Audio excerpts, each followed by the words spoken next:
यह मास विशेष मनमोहिनी दीदी के स्मृति दिवस के रूप में भी हम मनाते हैं, जिनका स्लोगन भी है अब घर चलना है। पर खुद से पूछें कि क्या हमारी पूरी तैयारी है? अपने शरीर का तो सीटी स्कैन, एमआरआई हम सब कराते हैं, ताकि शरीर के गंभीर रोगों को जान उसका सही समय पर इलाज कर उस बीमारी से निजात पा सकें। पर क्या कभी आत्मा का सीटी स्कैन किया है कि कौन-कौन से विकार हैं जिनसे अभी मुक्त होना है? क्योंकि निरोगी आत्मा माना पवित्र आत्मा ही परम धाम जा सकती है। तो उसके लिए कौन से टेस्ट की रिक्वायरमेंट है और क्या तैयारी करनी है? उसके लिए आज से बेहतर गेस्ट हमारे बीच और कौन हो सकते हैं? तो आज आत्मा का चेकअप है और उसके लिए हमारे बीच radiologist, MRI specialist, respected BK doctor Rajesh भाई जी उपस्थित हैं। भाई जी, आपका बहुत-बहुत स्वागत है और शॉर्ट में आपका सबको इंट्रो देना चाहेंगे। आप motivational speaker, happiness and wellbeing coach हैं। आपने एमबीबीएस और एमडी किया है मुंबई एंड नागपुर यूनिवर्सिटी से और स्पोर्ट्स मेडिसिन में फेलोशिप किया है यूनिवर्सिटी हॉस्पिटल साउथ कोरिया से। You have worked as chief consultant radiologist at Wokhard Hospital, Nasik, and also served as specialist radiologist at Nanavati Hospital, Mumbai. अपने बाल्यकाल में ही आपको ईश्वरीय ज्ञान प्राप्त हुआ और तब से ही आप राजयोगा मेडिटेशन का अभ्यास कर रहे हैं।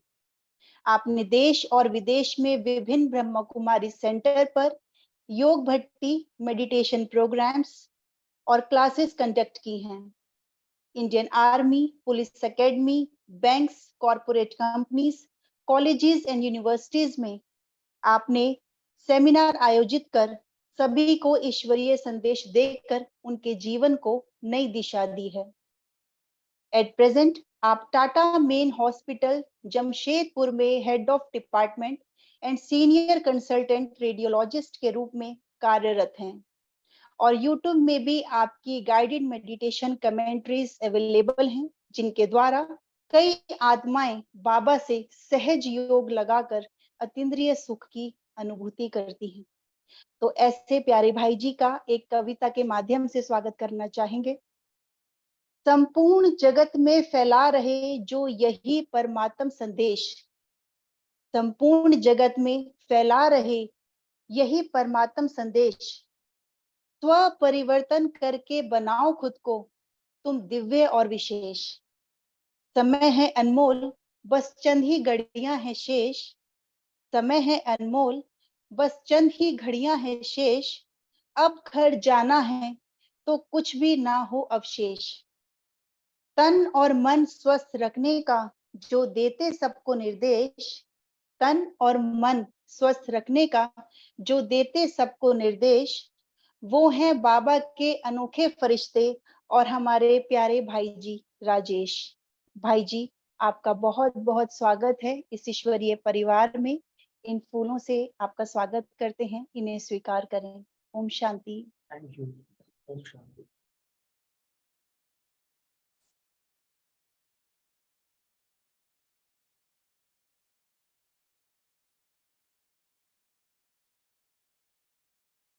ओम शांति।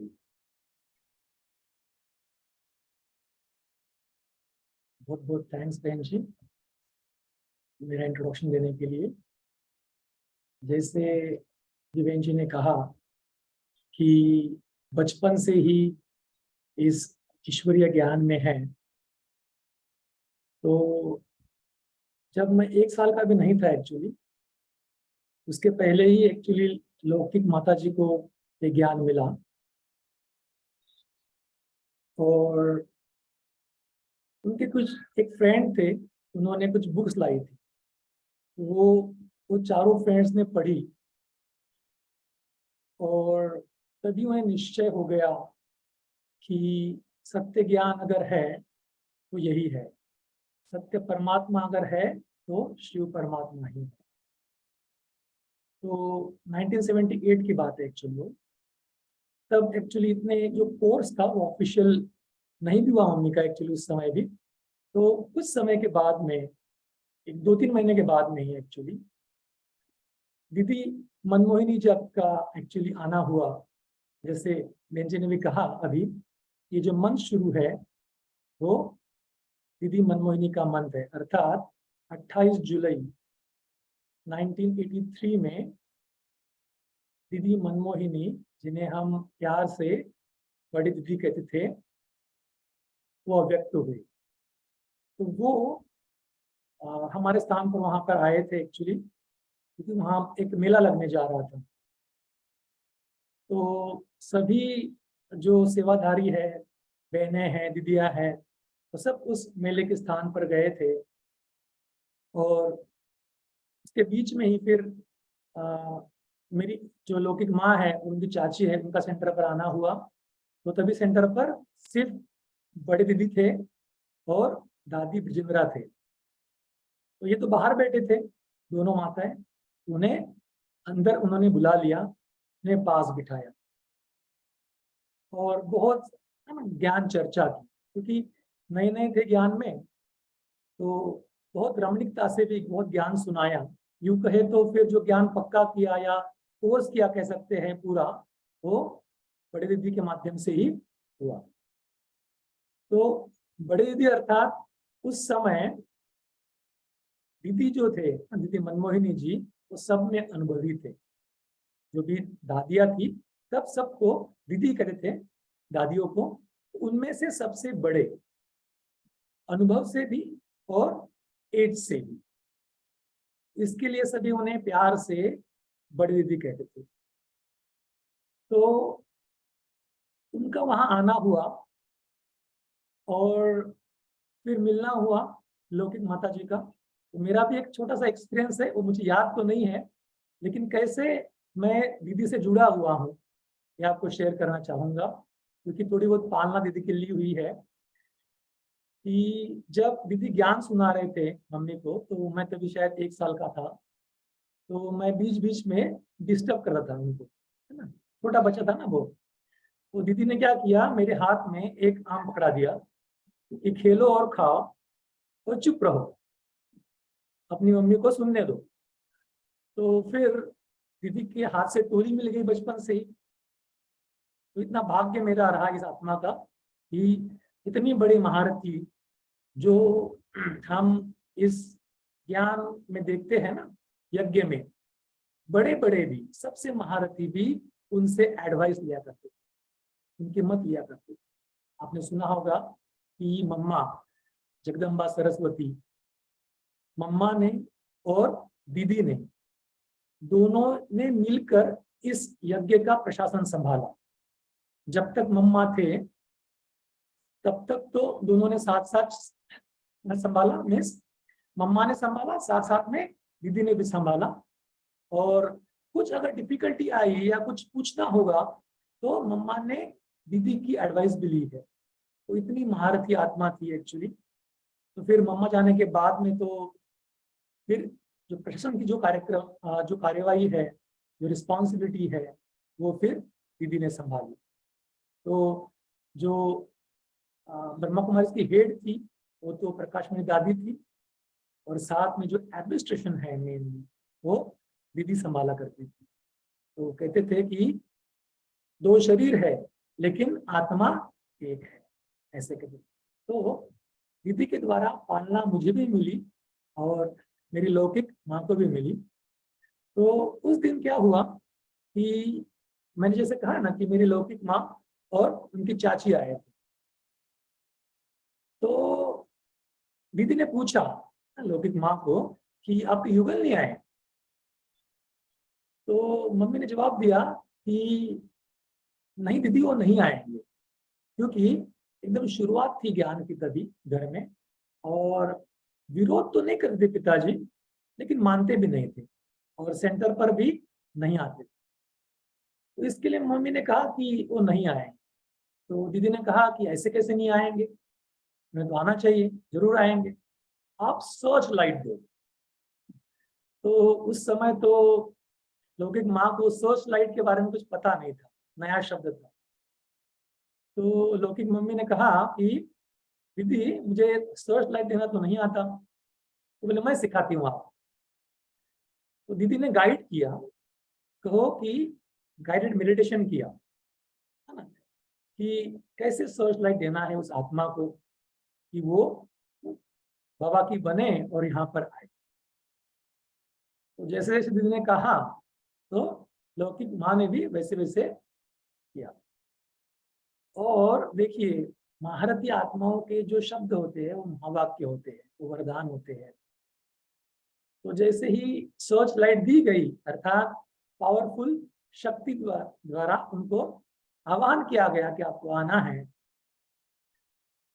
संकल्पों की भाषा में, तो वो पहुंच गए वहां। और तभी से फिर ज्ञान में पक्के भी हो गए। तो देखिए, जो भी महारथी आत्माएं कहती है कि ये आपको करना है, ये वरदान आपका है, ये जब भी हमें वो करती है तो वो हमारे लिए सत्य साबित होता है, लेकिन हमारा निश्चय उसके ऊपर होना चाहिए। जब हमारा निश्चय होता है तभी वो वरदान फलीभूत होता है। वैसी दीदी बहुत प्यारी थी। तो मेरा जो परिवार है, लौकिक परिवार, उसने भी बहुत क्लोजली दीदी की पालना ली हुई है, जिनका ये मंत्र है।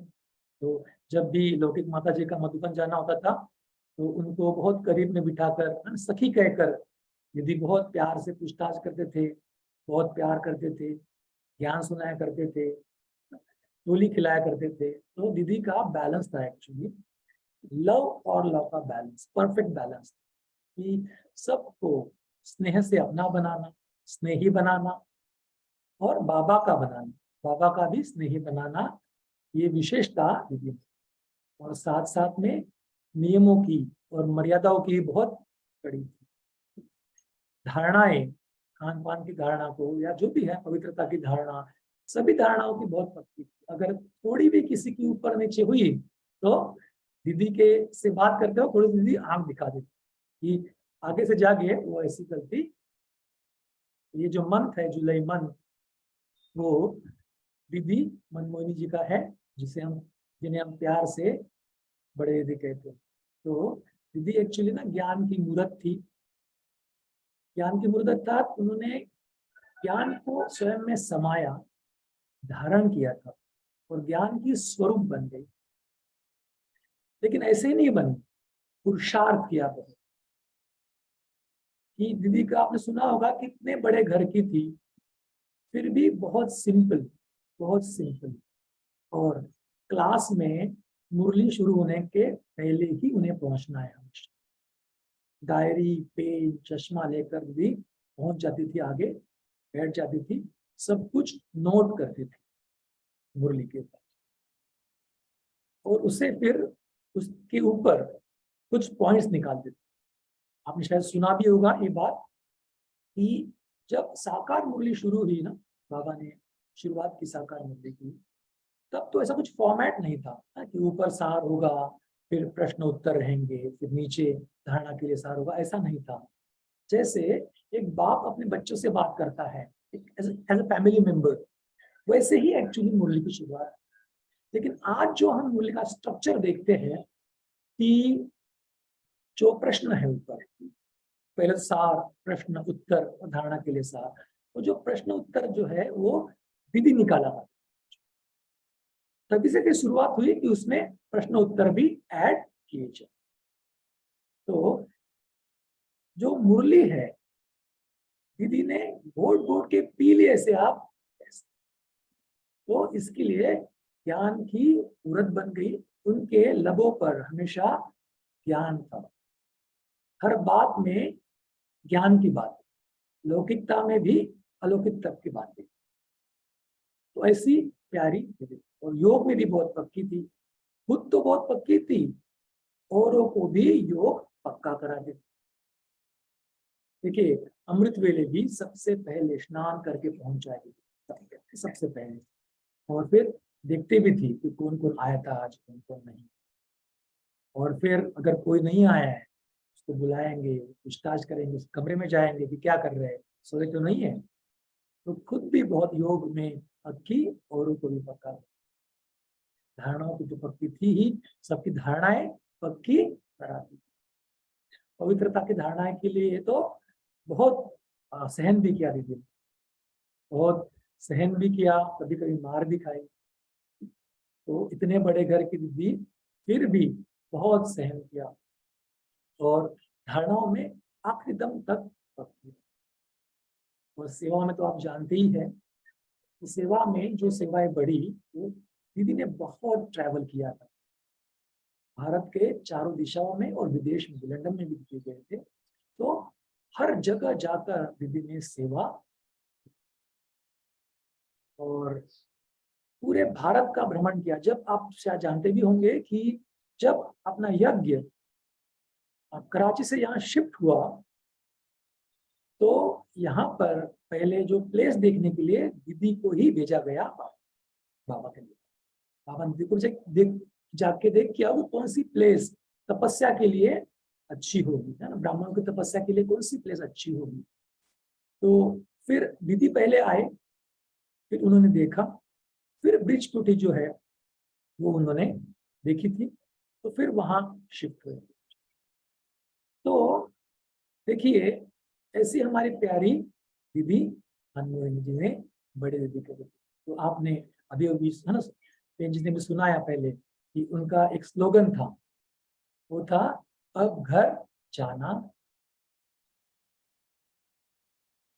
अब घर जाना है। तो दीदी हमेशा जब भी क्लास कराती, जब भी किसी को रिहान करती, जब भी किसी मिलती, तब ये जो वाक्य है, जो स्लोगन है, वो जरूर हो।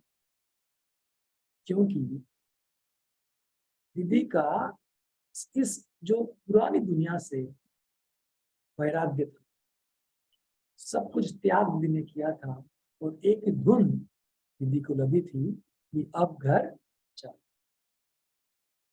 और खुद तो जाना है लेकिन औरों को भी लेके जाना। इसके लिए हर एक आत्मा को दीदी याद दिलाते कि अब घर जाना।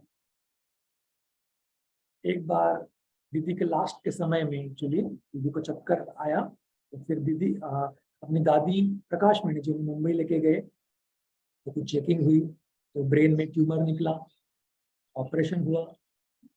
जो भी ये समय था, तो दीदी एकदम डिटैच थी सभी बातों से, अंतर्मुखी थी, एकांतवासी थी, बस बाबा की याद में अब घर जाना। आपने सुना भी होगा कि जब ऑपरेशन हुआ तो ऑपरेशन सक्सेसफुल हुआ, लेकिन ऑपरेशन के बाद में फिर जब शिफ्ट किया गया दीदी को, तो उसके बाद में फिर दीदी कोमा में चली गई। तो फिर उसके बाद में फिर 1 महीने के बाद में ही फिर दीदी ने अपना ये पुराना शरीर त्याग दिया। तो इतनी पुरुषार्थी ज्ञानी योगी आत्मा, तो ऐसे अचानक कैसे हो गया, ये भी बाबा को पूछा गया। बाबा ने संदेश दिया कि ना भगवान का दोष है, ना भगवती का दोष है। अर्थात भगवती अर्थात उस समय के बेस्ट न्यूरोसर्जन थे बॉम्बे हॉस्पिटल के, उन्होंने उनको ऑपरेशन किया था। तो अच्छा ऑपरेशन भी हो रहा था, लेकिन ड्रामानुसार दीदी उससे रिकवर बाद में नहीं हुई। तो इसका भी दोष नहीं है, ड्रामा में जो होना था वो हो गया। तो दीदी का ये पाठ पक्का था कि अब घर जाना है, इसलिए वो अंतिम समय में भी एकदम बाबा की याद में कैसे समाकर परमधाम। और हमें एक पाठ सिखा गई कि अब घर जाना है। तो घर चलने के लिए हमें विशेष पुरुषार्थ करना,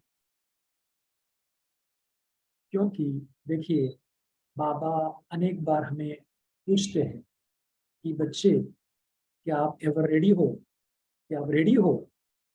तो तब तो हम सब हाथ खड़ा कर देते हैं, हाँ बाबा हम रेडी है आपके साथ आने के लिए। लेकिन बाबा फिर बाद में धीरे से पूछते हैं, क्या सही में रेडी है, सब बंधन तोड़ दिए हैं, या कुछ कुछ फिर बाकी भी है, तब हम फिर चेकिंग करने लगते हैं कि क्या हम अटके हुए तो नहीं है, क्या हमारा मोहवश का ना बंधन तो नहीं है। फिर कुछ कुछ हाथ नीचे आते हैं, कुछ आधे हो जाते हैं, क्योंकि ये जो कहना है कि अब घर जाना है और मैं रेडी हूँ, एकदम रेडी, तो बाबा को तो हम कह देते हैं, लेकिन हमें हमारी चेकिंग करनी है। जैसे हम एमआरआई की मशीन में डालते हैं, सीटी स्कैन की मशीन में डालते हैं और पेशेंट की चेकिंग करते हैं कि पेशेंट को क्या है, सूक्ष्म से सूक्ष्म बातें हमें पता पड़ जाती है रेडियोलॉजिस्ट। वैसे ही हमें रूहानी डॉक्टर बन खुद की चेकिंग हमें करनी है कि क्या ऐसी बातें रह गई है जो अभी हम ऊपर उठ नहीं पा रहे परमानेंटली। कुछ तो बातें रह गई होगी ना। इसके लिए तो बाबा कहते हैं ना कि देखिए, समय आपका इंतजार कर रहा है, क्योंकि आत्माएं बहुत पूछती बाबा को, बहुत बात, बाबा विनाश कब होगा, कब हम आपके साथ में आएंगे, कब परमधाम चलेंगे। तो बाबा कहते हैं कि बच्चों, समय भी आपका इंतजार कर रहा है, समय भी रेडी है। और जो प्रकृति है वो भी आपका इंतजार कर रही है कि कब मेरे प्रकृति के मालिक मुझे ऑर्डर करेंगे विनाश का। और माया भी थक गई है अभी तो, हमें परेशान करके माया भी थक गई है। ये माया कहती है कि हमें भी मुक्ति दो, मेरा पाठ अब खत्म करो। तो सब कुछ रेडी हो रहा है, लेकिन क्या हम रेडी है? क्या हमने घर जाने की पूरी तैयारी कर ली है? ये हमें पूछना है। तो घर जाने के लिए हमें कौन कौन सी तैयारी करनी? क्योंकि देखिए, जब भी ट्रैवल पर निकलते हैं, अगर हम समय पर अपना जो पेटी बिस्तरा है वो पैक करने लगेंगे समय पर, कि अभी ट्रेन आई है, अभी बस आई है, बस चढ़ना है और पैक करना है, तो क्या हो पाएगा? छूट जाएगा ना, बस भी छूट जाएगी, ट्रेन छूट जाएगी, या फिर कुछ सामान छूट जाएगा, क्योंकि हम रेडी नहीं। तो अब अगर हमें अपने परम धाम घर जाना है, बाबा के पास, तो हमें अभी से वो पैकअप करना है कि हम जब भी बिगुल बजे बस हम उड़े, बाबा के साथ हम चलें। और ये भी हमारे ऊपर भी है, ये जो घर जाने का समय है ये हमारे लिए ही रुका है, ऐसे बाबा कहते हैं। तो हमें वो पुरुषार्थ करना। तो हम कब घर जा सकेंगे, हम कब उड़ सकेंगे? जब हम सभी बंधनों से मुक्त हो जाए, स्वयं को मुक्त कर ले, बाबा पर समर्पण हो जाए, संपूर्ण त्याग कर ले, सभी देहिक बातों का, देह और देह की दुनिया की बातों का त्याग कर ले, संपूर्ण त्याग करें, तब भी हम उड़ सकते हैं, घर जा सकते। अगर हम किसी बंधनों में बंधे हुए हैं तो फिर हम उड़ नहीं सकेंगे, हम घर जल्दी जा नहीं सकते। तो सबसे पहले हमें जो भी हमारे सूक्ष्म बंधन है उन्हें पहचानना है, उन्हें तोड़ना है, सभी बातों का त्याग करना है, बंधन मुक्त बनना है। तो सबसे पहली बात है कि बंधन मुक्त बनना, सभी बातों का त्याग। फिर सेकेंडली है कि जो भी सूक्ष्म विकार है उनका हमें त्याग, क्योंकि बड़े बड़े विकारों का तो हमने त्याग कर लिया, बड़ी बड़ी बातों का तो हमने, दुनियावी बातों का त्याग कर लिया, लेकिन जो सूक्ष्म बातें हैं वो अब भी हमें परेशान करती है, तो संस्कार उछल खा जाते हैं। तो हमें उस बात का भी ध्यान कि विकल्प हमें कुछ डिस्टर्ब करते हैं, तो हमें उसके ऊपर ध्यान देना है कि क्या वो हमें घर जाने के लिए जो हम रेडी हो रहे हैं उसमें बाधा बन रहे हैं, वो हमें चेक इन करनी है, उन्हें हमें उसे दूर करना है। और फिर है कि व्यर्थ की बातें, व्यर्थ की बातों से देखिए, व्यर्थ की बातें कभी कभी जाल बन जाता है, उसमें व्यर्थ की बातों में कुछ रखा हुआ नहीं रहता है, लेकिन हम फंस जाते हैं उसमें, क्या क्यों कैसे ऐसे वैसे, हर एक को देखते हुए परचिंतन परदर्शन व्यर्थ, ये सब कुछ जो बातें हैं उसमें अगर हम फंस जाते हैं तो व्यर्थ के जाल में हम फंसते हैं, तो फिर हम घर जा नहीं सकते। और लास्टली देखिए, हम घर किसके साथ जाने वाले हैं? हम घर जाने वाले हैं बाबा के साथ। तो जिसके साथ जाना है उसके समान बनना होगा, क्योंकि देखिए बाबा कहते हैं ना कि आप मेरी कौन हो, सजनिया हो। तो साजन के साथ में अगर सजनी है, वैसे मैचिंग चाहिए, समान चाहिए। अगर दुनिया में भी देखिए, लौकिक में भी अगर मिसमैच है, हाइट में भी रूप में भी जो भी है, तो है ना, अच्छा नहीं लगता। लोग कहते हैं ना ऑड लुकिंग, ऑड पेयर है ऐसे कहीं। तो अगर हम ऑड पेयर बनेंगे, बाबा के समान नहीं बनेंगे हम, तो क्या हम घर जा सकते बाबा के साथ? नहीं जा सकते। फिर बाबा के पीछे पीछे जाना पड़ेगा जबरदस्ती। बाबा कहते हैं कि चोटी खींच के बाबा लेके जाए, तो वैसे फिर लेके जाएंगे। तो बाबा के अगर साथ हमें घर जाना है तो इन चारों बातों की हमें ध्यान रखना है, इन बातों का, और कैसे इन बंधनों को तोड़ना है, कैसे हमें जो सूक्ष्म हमारे विकार है उनसे हमें मुक्ति पानी है, व्यर्थ से मुक्ति पानी है, और आप समान बनना है।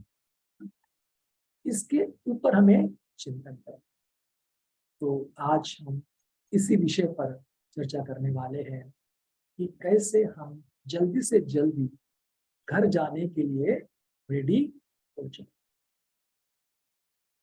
देखिए, अब हम देखते हैं, बाबा हमें पूछते हैं ना कि आप नष्टवा बन गए, सर्व बंधनों से मुक्त हो गए, तो हम कहते हैं हाँ बाबा, जी बाबा। लेकिन खुद की चेकिंग करें, खुद की स्कैनिंग करें कि क्या हम सही में मुक्त हुए हैं। तो कौन कौन से ऐसे बंधन हैं जो हमें रोक रहे हैं संपूर्ण बनने से, घर जाने से, रेडी होने से? तो सबसे पहला जो है, अपने ही देह का बंधन, देह के प्रति आकर्षण। हम इजीली कहते हैं कि हाँ मैं देह भान से मुक्त हो गया, लेकिन क्या हम रियल में देह भान से भी पूरी तरह मुक्त हो गए हैं, या फिर हमें कुछ परसेंटेज में अपने देह के प्रति व औरों के देह के प्रति कुछ आकर्षण, जो वही हमारा बंधन बन जाता है। तो देखिए, इस देहभान से अगर हमें मुक्त होना है, तो बाबा ने तो बहुत सहज युक्ति हमें बताई है कि खुद को भी आत्मा समझो और औरों को भी। हम आत्मा तो समझते हैं, औरों को भी आत्मा समझते हैं, लेकिन बीच बीच में हम भूल जाते हैं। तो हमें जब भी हमें याद है, हमें यही प्रैक्टिस करनी है खुद के बारे में कि मैं देह नहीं, मैं निराकारी विदेही आत्मा हूँ। आप अगर कभी भोजन खा रहे हैं, तब आप ये प्रैक्टिस कर सकते खाते खाते भी कि मैं आत्मा इस शरीर द्वारा भोजन, मैं आत्मा चल रहा, बोल रहा हूं। ऐसे हम प्रैक्टिस कर सकते हैं, स्मृति ला सकते हैं।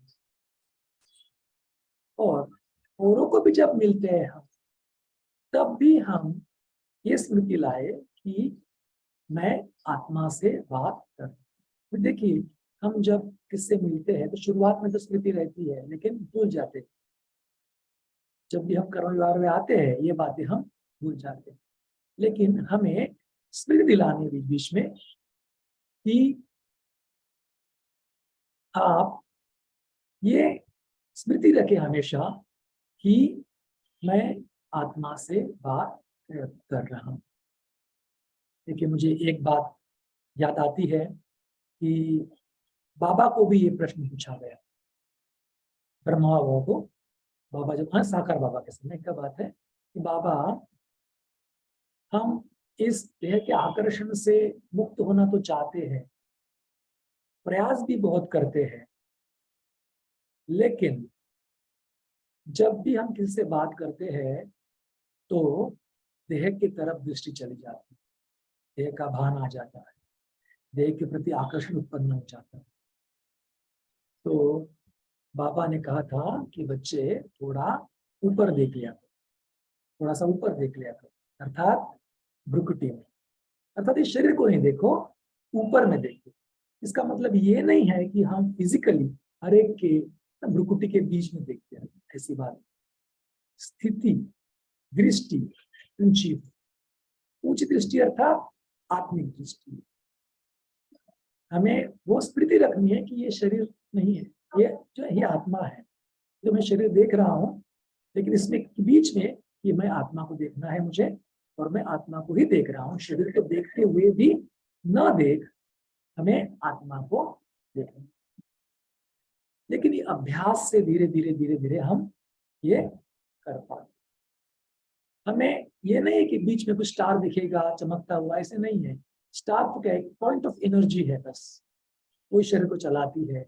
उसकी स्मृति हमें रहे कि ये जो शरीर है ये विनाशी। खुद के शरीर के प्रति भी अगर हमें आकर्षण उत्पन्न हो जाता है, या फिर किसी के शरीर के प्रति भी दैहिक दृष्टि है, तो बाबा बहुत कड़ा शब्द यूज करते हैं इसके लिए कि ये शरीर जो है आपका सड़ा हुआ है, विनाशी। सड़ा हुआ मीन्स क्या? देखते हैं, हम डॉक्टर्स देखते हैं कि अगर हम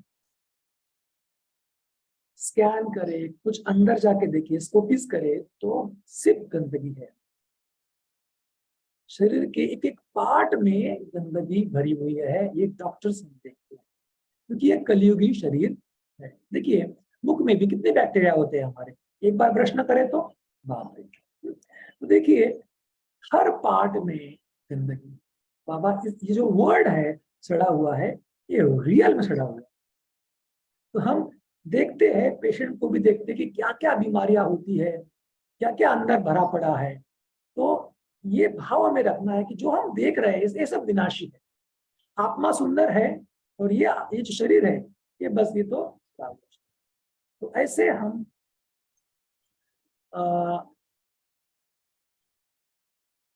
जो भी है ये प्रैक्टिस हम करें। आवाज क्लियर आ रहा है आपको? सभी को आवाज आ रही है मेरी क्लियर? जी भाई जी, मुझे तो क्लियर आ रही है, बाकी बहनों को अभी नहीं आ रही है। वैसे अब आवाज ठीक है भाई जी? जी भाई जी, क्लियर है आवाज आपकी। Okay okay, thank you. हाँ जी, तो हम कह रहे थे कि इस शरीर को जब हम देखते हैं तो ये स्मृति रखनी कि विनाशी, डर्टी है, और आत्मा ब्यूटीफुल है, बहुत सुंदर है, और ये रियल में है, क्योंकि ये कलियुगी शरीर है ही ऐसा। हमारा सतयुगी शरीर तो ऐसा अंदर बाहर से बहुत साफ सुथरा सुंदर कंचन काया हो। तो इस समय हमें ये स्मृति रखनी है, ठीक है? और उस भाव से ही फिर हमें सबके साथ में डील करना है कि बस आत्मा को देखना, शरीर को मुझे देखना ही। लेकिन साथ साथ बाबा कहते हैं ये स्मृति हमें बाबा ने क्यों दिलाई है कि आप देह भाव से मुक्त हो जाए। साथ साथ इस देह से भी हमें पुरुषार्थ करना है, देह से ही पुरुषार्थ करना है, उसकी केयर भी करनी है। तो इसकी केयर भी करनी कि आखिरी श्वास तक अंत समय तक यही शरीर हमें साथ देने वाला है।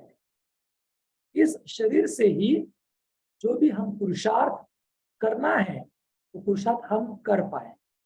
तो ये स्मृति हमें रखनी है और इस शरीर का हमें केयर भी करना। ऐसे नहीं कि इस शरीर की तरफ, हेल्थ की तरफ हम डोंट केयर करें सिर्फ क्योंकि बाबा जी बोलते हैं ना कि आप देखिए, आप भाव को समझिए, आप शब्दार्थ मत। ये हमेशा कहते हैं कि आप समझिए कि बाबा क्या कहना चाह रहे। इसके लिए शरीर की केयर भी करो, लेकिन आकर्षण से मुक्त भी। हमें हमेशा ये स्मृति रहे कि मैं रहने वाला परम धाम का हूं, यहाँ मैं मेहमान बनकर आया। ये शरीर टेम्पररी है, मैं उसमें मेहमान हूं। जब भी हम कहाँ जाते हैं तो कहाँ हम रुकते हैं सपोज, तो क्या हमारा उस जगह के साथ अटैचमेंट हो जाता है? नहीं होता। हमें क्या स्मृति रहती है, मुझे जाना है 1-2 दिन, जो भी है 8 दिन के बाद जाना है। तो हमारी अटैचमेंट उसके साथ, उस स्थान के साथ। लेकिन जो अपना घर होता है उसके साथ में फिर हमारी अटैचमेंट। तो इसके लिए हम हमेशा ये स्मृति रखें चलते फिरते भी कि ये शरीर जो है मेरा घर है, लेकिन मैं इसमें मेहमान हूं। कुछ समय के लिए मुझे रहना है, फिर मुझे जाना है। खुद को मेहमान समझेंगे तो फिर आपको कभी भी ये महसूसता नहीं होगी कि इस शरीर के साथ में जो अटैचमेंट है वो नहीं हो गया। इसके लिए हमेशा ये स्मृति हमें रखनी, मैं मेहमान। और जो शरीर दिया है हमें, ये किसने दिया है? जब हमारा ये नया जन्म हो गया, जब हम ब्राह्मण बन गए, पुरानी दुनिया से इस संगम युग में आ गए, तो ये शरीर तो हमने उसी दिन बाबा को दे दिया। तो ये शरीर जो है बाबा की दी हुई अमानत है। तो जिसकी अमानत है तो उसी को हमें अर्पण कर देना है कि बाबा ये शरीर मेरा है ही नहीं, ये तो आपका है, ये तो मैंने आपको दे दिया है।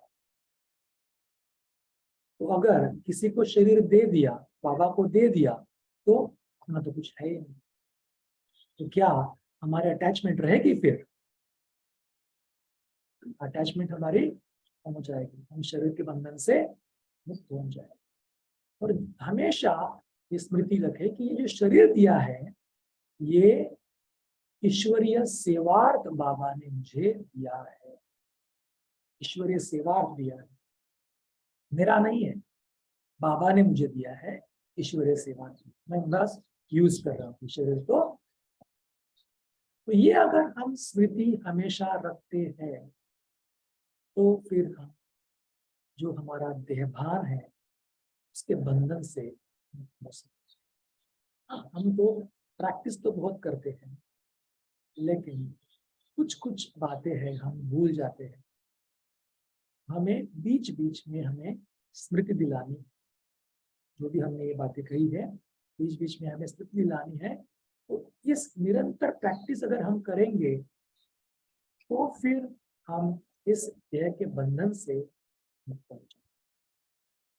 फिर मैं आत्मा अलग और ये शरीर, और फिर शरीर से अगर हम अलग है, बंधन मुक्त है, तो फिर उड़ने के लिए तैयार है, हम इजीली उड़ सकते हैं। तो देखिए, सबसे पहला जो बंधन था वो था देहभान। उसका त्याग कैसे करना है हमने। फिर है देह अभिमान, या फिर देह अहंकार भी हम कह सकते हैं। बाबा कहते हैं कि आप बच्चे देहभान से तो मुक्त हो जाते हैं, लेकिन ये देह अभिमान जो है ये उससे भी कड़ी बीमारी, ये उससे भी कड़ा बंधन है जो जल्दी छूटता नहीं, क्योंकि हम देह के भान से तो मुक्त हो गए, लेकिन जैसे जैसे हम इस यात्रा पर आगे बढ़ते हैं, पुरुषार्थ में आगे बढ़ते हैं, तो फिर थोड़ा सा कभी भी मैंपन भी आ जाता है। क्या मन में आता है कभी कभी कि मैं विशेष हूँ, मैं पुराना हूँ, मैं ज्ञानी हूँ, मैं बहुत अच्छा हूँ। तो ये जो बातें हैं, मैंपन मैंपन आ जाता है, और जब मैंपन आया तब फिर हम उसमें अटक जाते। तो जो ये देह का अहंकार है वही हमें पकड़े रखता है, कि जो हमें टूटने नहीं देता। तो इस मैंपन से भी हमें, बाबा हमेशा कहते हैं कि मैं और मेरा से आपको मुक्त होना। तो मेरा अर्थात मेरा घर, मेरा बेटा, मेरा सेंटर, मेरा स्थान, तो जो भी मेरा मेरा मेरा है और मैं है, तो वो जो है मैं और मेरा, ये इसमें अगर हम अटक जाएंगे तो फिर हम बाबा के साथ जल्दी घर नहीं वापस जा सकते, हम खुद को रेडी बना नहीं सकते। तो इस मैं और मेरा को अगर दूर करना है तो बाबा ने बहुत अच्छी विधि बताई है। बाबा बार बार बीच बीच में इसे हमें पक्का करते हैं कि जब भी मैं आए तभी मैं आत्मा, क्योंकि मैं शब्द जो है वो दोनों बातों दोनों प्रकार से यूज होता है। एक है मैंपन जो देह अभिमान है, मैंपन अहंकार, ईगो, मैंपन, और मैं वो हमें देही अभिमानी भी बनाता है।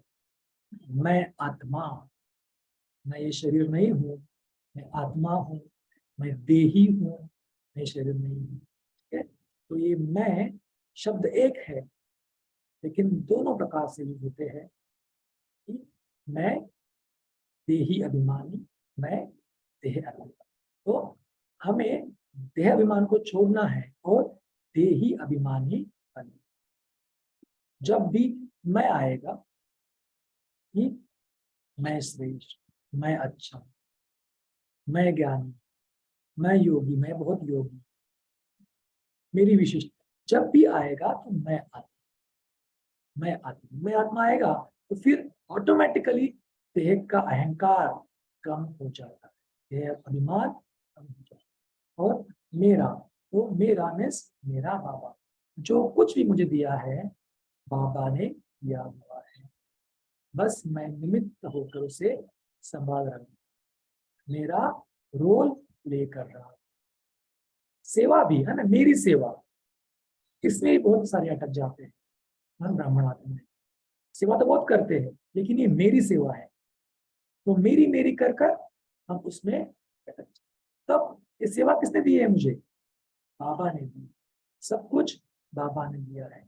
ये निरंतर हम स्मृति रखें, तब हम इन बातों से,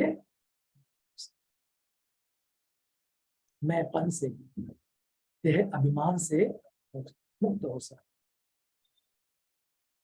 फिर हम मुक्त हो गए देह भान से, देह अभिमान से।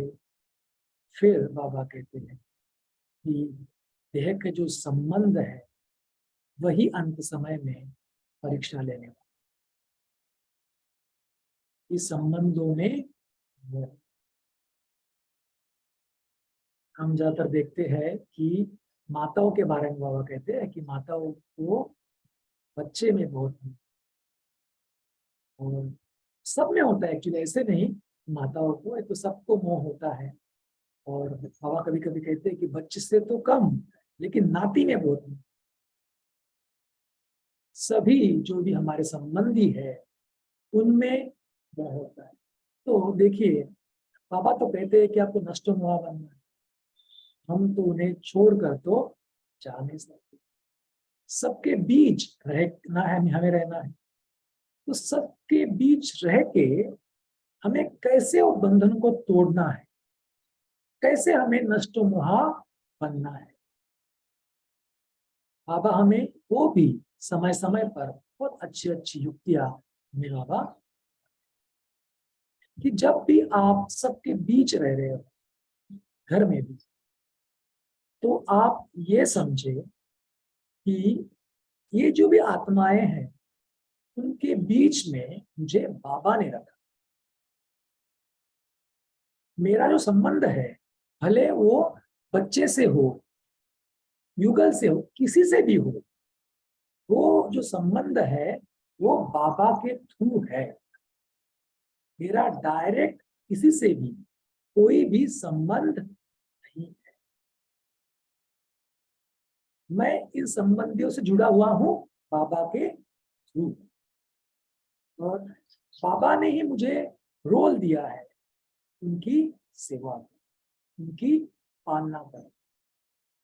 तो जब हम ये स्मृति रखते हैं तो हम अपने जो लौकिक जो घर वाले हैं, संबंधी है, उनकी पालना भी कर रहे हैं, साथ साथ में हम नष्ट मोह अर्थात उनसे डिटैच भी है। क्योंकि बीच में कौन है? बीच में बाबा है। तो अगर बीच में बाबा है तो हम डायरेक्टली उनसे जुड़े हुए नहीं है, तो फिर इस बंधन से हम जल्दी मुक्त हो जाए।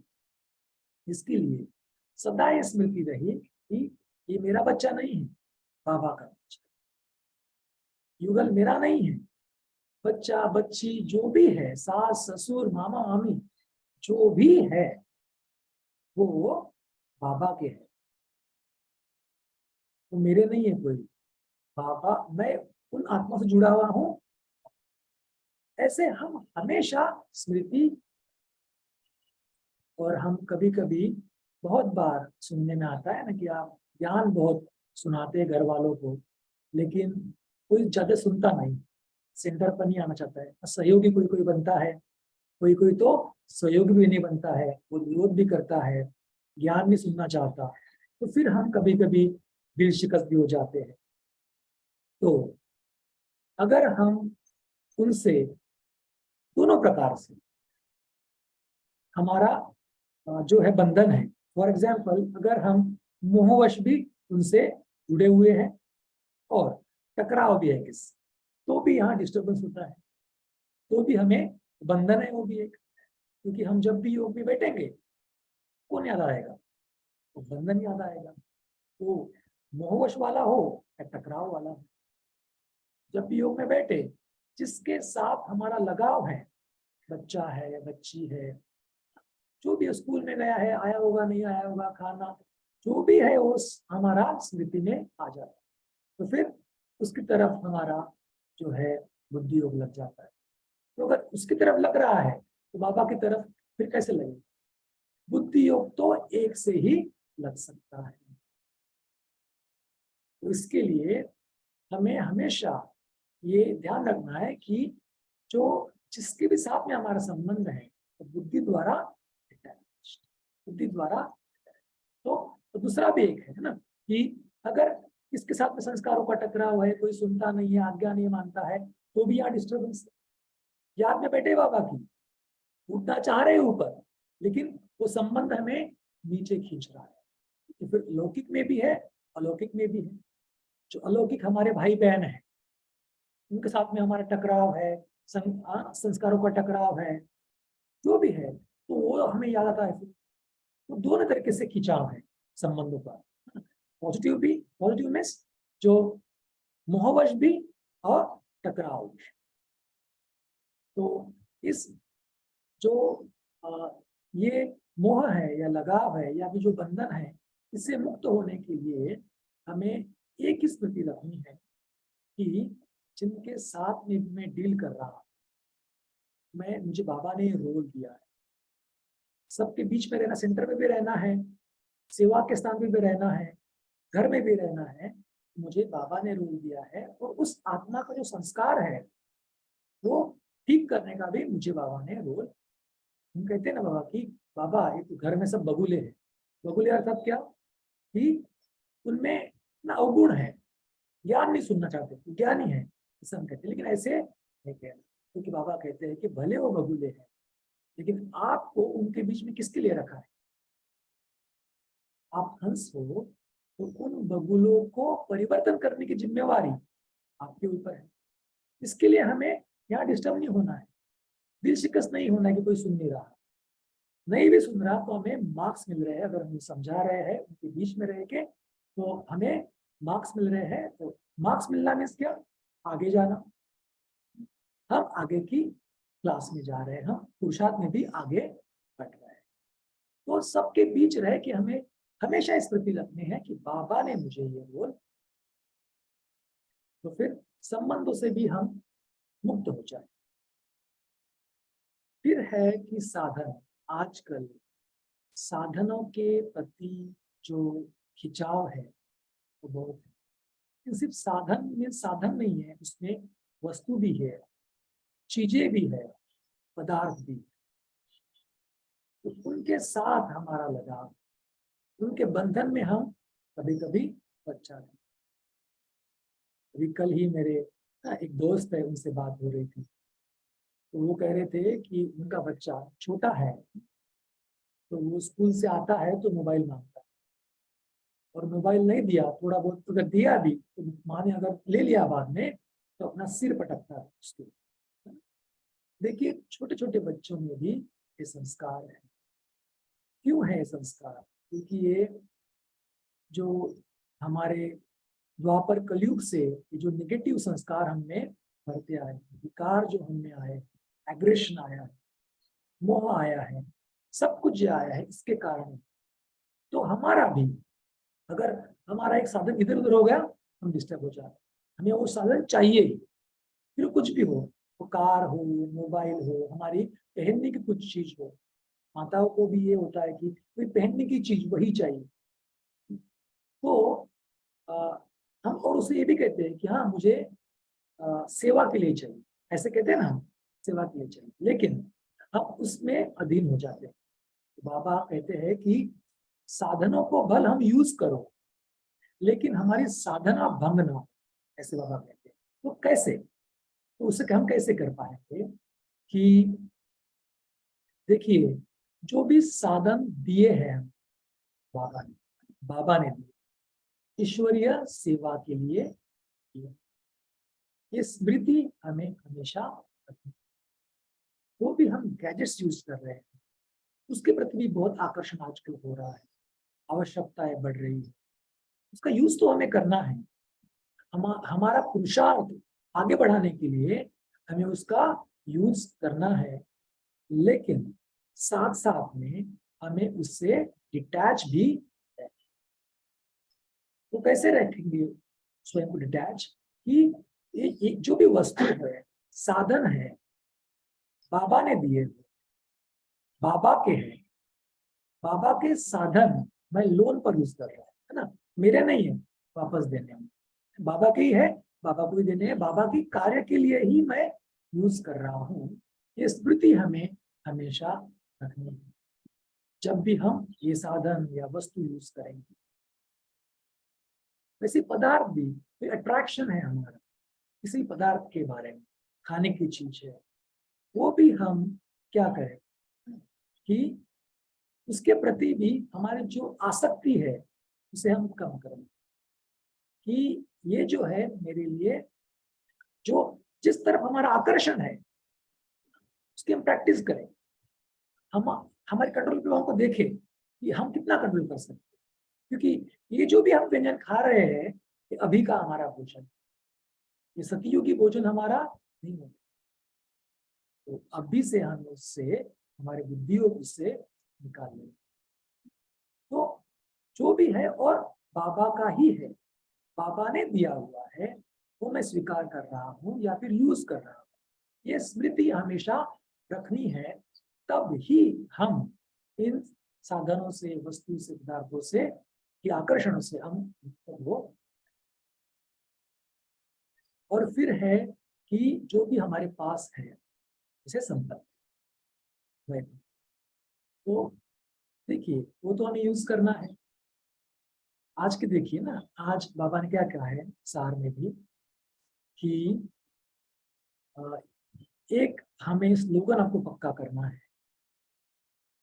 क्या करना है पक्का? कि किसकी राजा खाए, किसकी चोर लूटे, दबी रही धूल। तो अगर अंतिम समय है तो जो भी हमारे पास है बाबा कहते हैं उसको सफल करना, सफल करना है, जितना हो सके हमें सफल करना है। बुद्धि द्वारा बाबा को समर्पण करना, एक तो सफल करना, दूसरा उससे बुद्धि योग निकालना, बुद्धि द्वारा बाबा को समर्पण करना, बाबा को अर्पित कर देना, दोनों बातें हैं। तो जो भी हमारे पास है, जो भी रोज हर महीने हमारे घर में धन आता है, तो उसे ऐसा समझे कि ये बाबा की भंडारी है, यज्ञ की भंडारी है। जैसे सेंटर पर भंडारी रखते हैं, उसमें हम जमा करते हैं, और वो फिर दीदी तो मधुबन की भंडारी होती है और एक होती है लोकल यूज के लिए, तो फिर वो यूज किया जाता है मधुबन में भी और सेंटर में। तो क्या भाव होता है कि बाबा के बच्चों ने, माताओं ने एक पैसा पैसा जमा कर, एक बिल्कुल पाई पाई जमा करके ये इकट्ठा किया हुआ है। तो इसके लिए हमें बहुत संभाल कर इसका यूज करना, ये भाव हमेशा रहता है सबर की प्रार्थना का। तो हमें भी, भले हम घर में रह रहे हैं, लेकिन हम हमेशा यही स्मृति रखें कि ये भंडारी ये बाबा की ही है। तो उसमें से मैं ले रहा हूँ, उसमें से यूज कर रहा हूँ। तो क्या फिर जहां यूज होगा, जहां धन लगेगा, क्या फिर ऐसे वैसी बातों में लगेगा? हमें हमेशा स्मृति रहेगी कि ये बाबा का धन है, बाबा की भंडारी है, मेरा धन नहीं, यज्ञ का धन है। तो जब बुद्धि लग जाएगी तब हम इस संपत्ति के आकर्षण से भी मुक्त हो जाएंगे, और हमारा धन ऑटोमेटिक फिर बाबा की यज्ञ में लगेगा, और हम उस बंधन में नहीं रहेंगे, हमारी बुद्धि मानी जाए। बाबा कहते हैं ना कि आखिरी में अगर किसकी मृत्यु हो रही है तो क्या हो जाता है कि वही याद आता है। तो देखिए, जो भी हम धन यूज करते हैं उसे यज्ञ का धन, यज्ञ की भंडारी समझ कर करें। अगर हम ऐसा करते हैं तो हम उस धन से मुक्त हो जाएंगे। धन का जो आकर्षण है उससे हम, और जो भी हम खरीद के ला रहे हैं वो भी हम बाबा के भंडारे के लिए ला रहे हैं। जो किचन है हमारा, उसको समझे कि ये भोलानाथ का भंडारा है, मैं भोलानाथ के भंडारे के लिए ला रहा हूँ, ला रही हूँ। तो यही स्मृति हम हमेशा रखें। तो देखिए, जब हम बाबा के याद में धन सफल करेंगे, बाबा का धन समझकर हम लगाएंगे, और हम वो कुछ भी चीज खरीदेंगे, अपने घर में लाएंगे, तो बाबा के लिए लाई है चीज, भंडारे के लिए लाई है, तो बाबा के लिए भोग बनाने के लिए, हमारे लिए नहीं लाई है, हमारे लिए भोजन बनाने के लिए नहीं आई, बाबा के लिए लाई। और ये भोलानाथ का भंडारा है, मैं भोलानाथ की याद में ही भोजन बना रहा हूँ, बना रही हूँ, और सभी को खिला रहा हूँ, खिला रही हूँ। तो ऐसे भाव से अगर हम अपना धन लगाते हैं, कुछ खरीदते हैं, लाते हैं, कुछ चीज लाते हैं, कुछ भी लाते हैं, और इस तरीके से हम भोजन भी बनाते हैं, औरों को सर्व भी करते हैं, तो फिर उस भोजन द्वारा हर एक को शक्ति भी मिलती है और हम जो भी हमारे पास है, जो कुछ है, उसके बंधन से हम मुक्त हो जाए, उसके आकर्षण से हम। देखिए ये जो सब बातें कही गई, तो ये एक एक करके हमें चेक करना है कि क्या मेरा देहभान से मुक्त हूँ, क्या मैं देहाभिमान से मुक्त हूँ, संबंधों के आकर्षण से मुक्त हूँ, नष्ट हुआ हूँ। क्योंकि देखिए नष्ट हुआ अर्थात किसके याद ना आए। अभी हम देखते हैं हॉस्पिटल में भी कि जिसका ना शरीर छूटना होता है ना लास्ट का समय, उसको कोई कोई लोग याद आते हैं जिसके साथ में कुछ उसका हुआ भी था ना, निगेटिव भी। एक तो लगा, उनको बुलाओ कहते हैं कि मोह है, उनको बुलाओ कहते हैं, वो अगर नहीं आता है तो शरीर छूटता नहीं है। जब तक कोई व्यक्ति आती नहीं है तब तक छूटती नहीं है। और दूसरा ये बात है कि अगर इससे कुछ हुआ है, हमारा कुछ हमने दुख देने वाले बोल हमने कहे हैं, तो फिर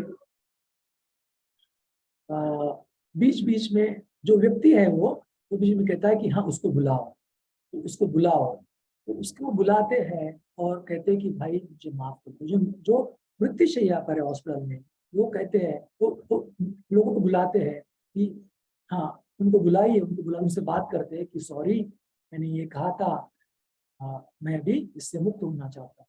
तो देखिए लौकिक में भी शरीर छोड़ते वक्त उन्हें याद आता है, तो फिर हमें क्यों नहीं, तो हमें भी अभी से मुक्त हो जाना, तो नष्ट हो फिर साधनों से, संपत्ति से, सभी से कि आकर्षण से, बंधनों से अगर हम मुक्त हो जाएंगे तो हम फिर जल्दी घर जाने के लिए रेडी हो जाए।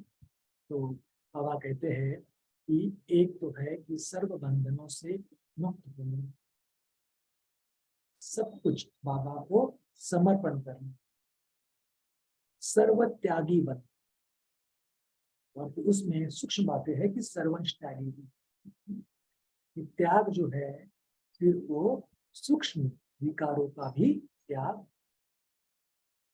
तो बाबा कहते हैं कि देखिए आप जो ब्राह्मण आत्माएं हैं, वो आत्माएं जो बड़े बड़े विकार है, उससे तो उसको तो हमने छोड़ दिया, लेकिन उनके जो सूक्ष्म धागे हैं उन्हें हमें ना पकड़ के रखा है हमने।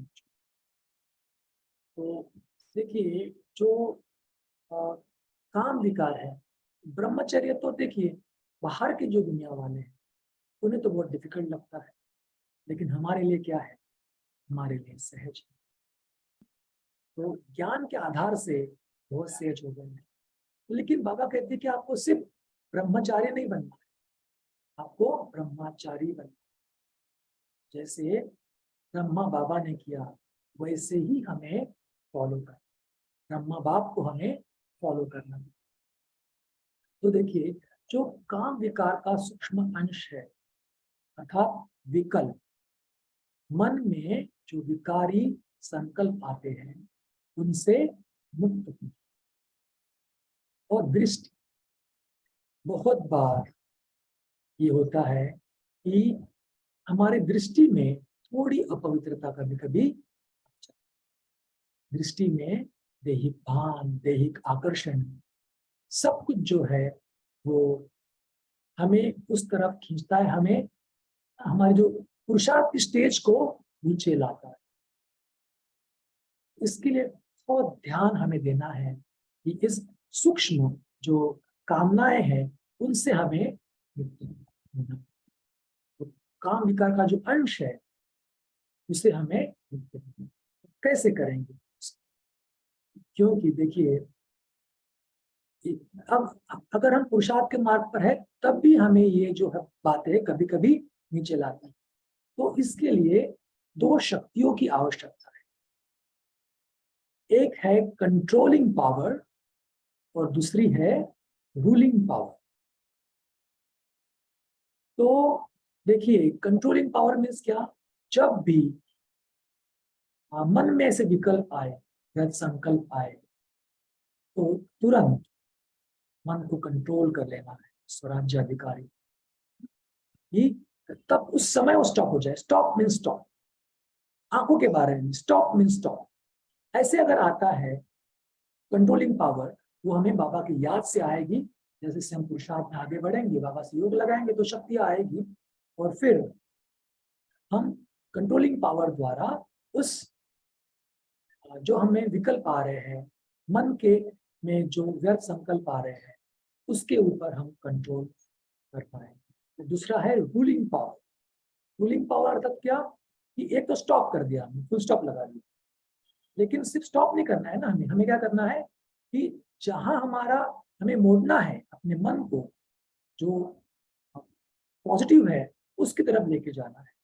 तो मैं आत्मा राजा हूँ, मैं रूलर हूँ, जहां मुझे अपने मन को चलाना है वहां मैं लेके जाऊँ। एक सेकंड में हम परमधाम निवासी बन जाए, इस जो भी विकल्प आ रहा है उसको फुल स्टॉप लगा दे, और हम रूलिंग पावर द्वारा अपने कर्मेंद्रियों को, जो सूक्ष्म कर्मेंद्रिय हमारे कर्मेंद्रिया है, जो हम कहते हैं ना कि एक तो है कि स्थूल कर्मेंद्रिया, दूसरी है मन बुद्धि संस्कार, ये भी हमारी सूक्ष्म इंद्रिया है। तो हम मन के राजा बन जाए और कंट्रोलिंग और रूलिंग पावर द्वारा हम इस काम विकार के ऊपर हम विजय प्राप्त कर सकते। साथ साथ हम जब भी हम किसी से मिले, तब ये हमारी दृष्टि रहे कि अगर हम किसी बहन को मिल रहे हैं तो देवी है, देवी के रूप में, बहन भी ना देखी या शरीर भी ना देखी, देवी के रूप में, तो हमारी जो दृष्टि है वो पवित्र बन जाए, काम विकार के अंश से मुक्त हो जाए, दैहिक दृष्टि विकारी दृष्टि खत्म हो जाए। और बहन अगर कोई देख रही है तो भाई को तो महावीर है, ये महावीर है, ऐसे करके देखे तो वो भी हमारी दृष्टि परिवर्तन हो जाएगी कि धीरे धीरे धीरे हम पॉइंट ऑफ लाइट की तरफ भी आ सकते। एक तो है कि एक काम विकास, और फिर क्रोध का भी अंश। क्रोध का हमने कहते कि हमने क्रोध तो छोड़ दिया, लेकिन उसमें जो सूक्ष्म छोटे छोटे बाल बच्चे हैं क्रोध के, वह घृणा, ईर्ष्या, द्वेष, आवेश, ये भी क्रोध के, तो इनसे भी हमें मुक्त होना। तो अगर हमें क्रोध से मुक्त होना है तो हमें क्या करना होगा, उसके लिए भी दो शक्तियां बाबा ने कही, एक है सहन शक्ति, दूसरी है सामान्य शक्ति। जितना हम सहन करेंगे तो आवेश उत्पन्न नहीं होगा, हम यहाँ स्टेबल रहेंगे, शांत, भले किसका स्वभाव संस्कार व्यवहार कैसा भी हो, लेकिन हम एकदम शांत रहेंगे। क्रोध का जो चेहरे पर भाव है वो भी नहीं आएगा, आवेश भी नहीं। और दूसरे सामान्य शक्ति, जिसकी जो भी गलतियां हैं, जिसने जो भी कुछ किया है वो संभाले। एक बात सिर्फ हम ध्यान में रखिए कि उस आत्मा का पार्ट है, बाबा जाने ड्रामा जाने। इतना अगर हम करते हैं कि मुझे क्या करना है, मैं अर्जुन हूं, मुझे क्या करना है, मुझे ना परचिंतन करना है, ना हमें पर दर्शन करना है, मुझे बाबा को देखना ही नहीं है, मुझे तो पुरुषार्थ में आगे जाना है। बाबा आप देख लो उस आत्मा का पार्ट है, रोल है, उस आत्मा का ऐसा ही रोल है, लेकिन ड्रामा में उस रोल को भी चेंज होना है आगे जाके। लेकिन मुझे अभी डिस्टर्ब नहीं होना है, मुझे आवेश में नहीं आना है, मुझे क्रोध नहीं करना है। ये स्मृति अगर हम रखते हैं तो जरूर हम जो घर जाने के लिए रेडी। बाबा कहते हैं ना कि आप भले दुख नहीं देते हो, आप क्रोध नहीं करते हो फॉर एग्जाम्पल, लेकिन आप कभी कभी ले लेते हो। तो बाबा कहते हैं कि ना दुख दो ना दुख लो।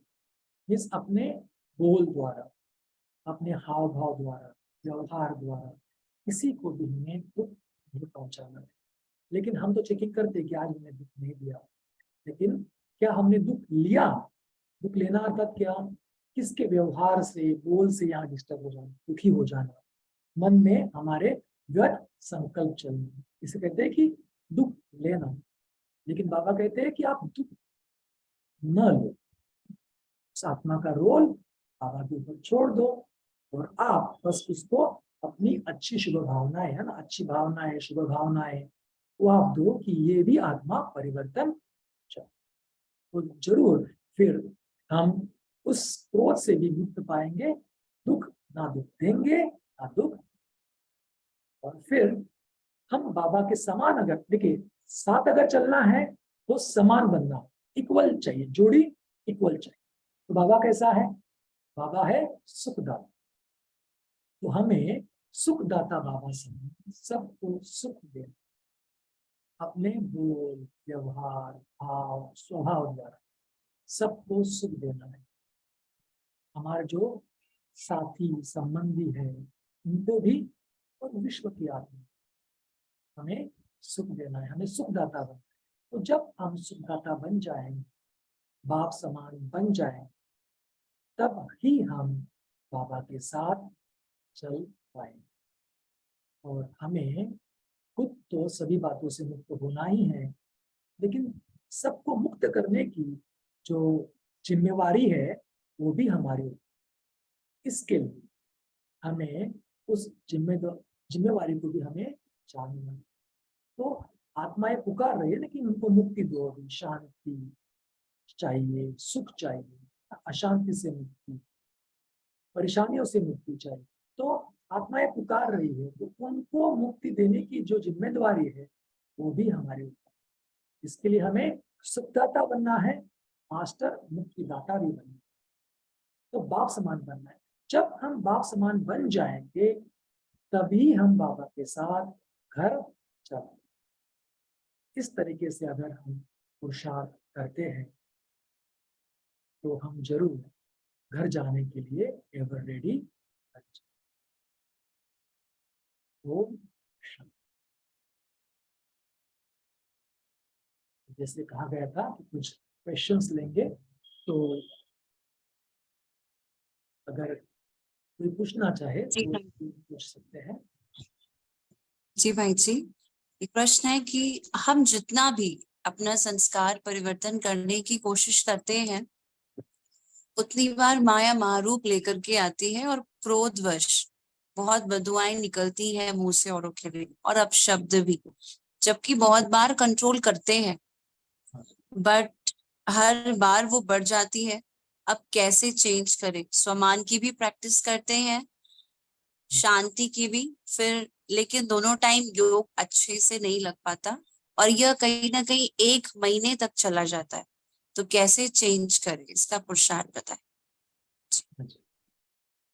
देखिए, इसके बारे में बाबा ने अव्यक्त वाणियों में भी बहुत बार कहा है कि कैसे इस पे हमें कंट्रोल करना है, कैसे हमें इससे मुक्त हो। देखिए, आप क्या कह रहे हैं कि आप प्रैक्टिस तो कर रहे हैं, है ना, आप कोशिश कर रहे हैं, लेकिन हो नहीं पा रहा जितना हम चाहते हैं। ये भी एक अच्छी बात है कि अपने में एक महसूसता है।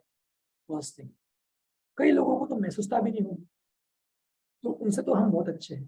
पहली एक बात कि खुद को भी हम पॉजिटिव रूप से, कि देखिए एटलीस्ट आपको फील तो हो रहा है ना कि मुझे उसको सुख देना है, मुझे क्रोध नहीं करना है, तो एक पॉजिटिव पॉइंट तो जरूर है। और उसको समय क्यों लग रहा है? क्योंकि बाबा कहते हैं कि ये जो संस्कार है ये बहुत कड़े, 2500 ईयर्स के संस्कार, इतने सालों के। तो देखिए, अगर एक ड्राइवर है वो क्या करता है कि वो रोज किसी को छोड़ने के लिए एक रूट से ही जाता है, उसी रूट से जा रहा है 6 महीना हो गया, राइट। और उसको अचानक बोल दिया गया कि आपको इस रूट से थोड़ा सा हटके उस रूट को जाना है। क्या होता है कभी कभी, बहुत बार, कि वो उसको इतनी आदत पड़ जाती है कि उसका जो हैंडल है, वो जो पहले की उसकी दिशा है वहां ही मुड़ जाता है। उसको एफर्ट्स लेने पड़ते, उसको पुरुषार्थ करना पड़ता है कि मुझे इस रास्ते नहीं, मुझे उस रास्ते जाना है। तो एक तो है हमें पुरुषार्थ को छोड़ना नहीं, में प्रैक्टिस करना। और अगर एक ड्राइवर है, उसको गाड़ी नहीं आती चलाना, उसको सिखाया जाए, क्या होता है, पहले तो एफर्ट लगते हैं, बाद में फिर एक बार प्रैक्टिस हो गई तो फिर एफर्टलेस हो जाता है। तो जैसे जैसे प्रैक्टिस हो जाएगी एफर्टलेस हो जाएगा। एक तो है प्रैक्टिस की बात जो आप कर भी रहे। सेकेंडली, बाबा ने बहुत अच्छी बात बताई है, जैसे मैंने अभी भी मेंशन किया है एक्चुअली, कि स्मृति रखना। ये क्यों नहीं हो पा रहा है? क्योंकि हमारे कड़े संस्कार है, एक बात। दूसरा, हम उच्च स्मृति है ना, उच्च स्मृति रखें। जैसे मैंने कहा कि उनके बीच हमें रखा है उनको परिवर्तन के लिए, तो बस हम उससे अच्छी जो हमारे वाइब्रेशंस हैं देते हैं। और आप ये प्रैक्टिस करें, ये प्रैक्टिकल में देखिए, बहुत आत्मा का अनुभव है कि अगर आपसे नहीं हो रहा है तो बाबा के ऊपर छोड़ दिया, ठीक है, वो आत्मा परिवर्तन हो जाए, एक बात। दूसरा, वो परिवर्तन उसको तो जरूर होना है, तो उसको कोई रोक नहीं सकता, जरूर होना है, समय लग सकता है ना, समय लग सकता है, लेकिन आप बाबा के ऊपर छोड़े। बाबा उस आत्मा की जो भी कमजोरी है वो आप देख लीजिए, उसके अमृत वेले जो कमजोरी को बाबा के ऊपर छोड़ दे, आप देख लीजिए, बाबा आपकी शक्ति से उस कमजोरी को आप अच्छी कर दे, कम कर दे। ऐसे आप करें और खुद में स्मृति द्वारा, एक तो है कि आप में भी योग के द्वारा धीरे धीरे पावर बढ़ेगी। दूसरा है कि बाबा ने जो हमें ज्ञान सुनाया है, क्या सुनाया है कि देखिए, क्रोध करता है मीन्स क्या है, जो व्यक्ति हमारे मन के विरुद्ध करता है, संस्कार अच्छे नहीं है, वो हमारे को ऊपर क्रोध करता है, भला बुरा बोलता है, कुछ दुखदाई बोलता है। इसके लिए हमारे मन से, बोल से, व्यवहार से एक क्रोध उत्पन्न होता है, दिखाई देता है। तो देखिए, बाबा कहते हैं कि आप गुलाब का फूल क्या है, उसके साथ में कांटे हो, तो प्रकृति ने भी क्या दिया है, सेफ्टी का साधन दिया है उस गुलाब के लिए। तो हम कौन है, हम रूहानी गुलाब है। और वो कांटे कौन है, वो कांटे जो है हमें दुख देता है, और एक्चुअली देखा जाए तो सेफ्टी का साधन है, क्योंकि जितना वो दुख देगा हमें याद कौन आएगा, बाबा याद आएगा, राइट, बाबा हमें याद आएगा। तो जितना बाबा याद आएगा उतनी शक्ति मिलेगी, उतनी पावर मिलेगी, उतने हम स्ट्रांग बनेंगे, उतने पुरुषार्थ हमारा तीव्र होगा। तो ये स्मृति में हमें रखना। तो ज्ञान और योग, प्रैक्टिस, पुरुषार्थ, इसके आधार से ही हम इससे,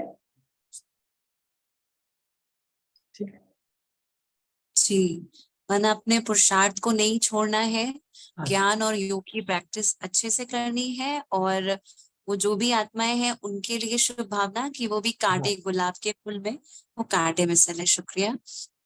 अगला प्रश्न उन है, कांटों को भी हमें फूल बनाना है, ये भी स्मृति रखे एक्चुअली, ऐसे नहीं कि सिर्फ काटेंगे। ओके, ठीक है।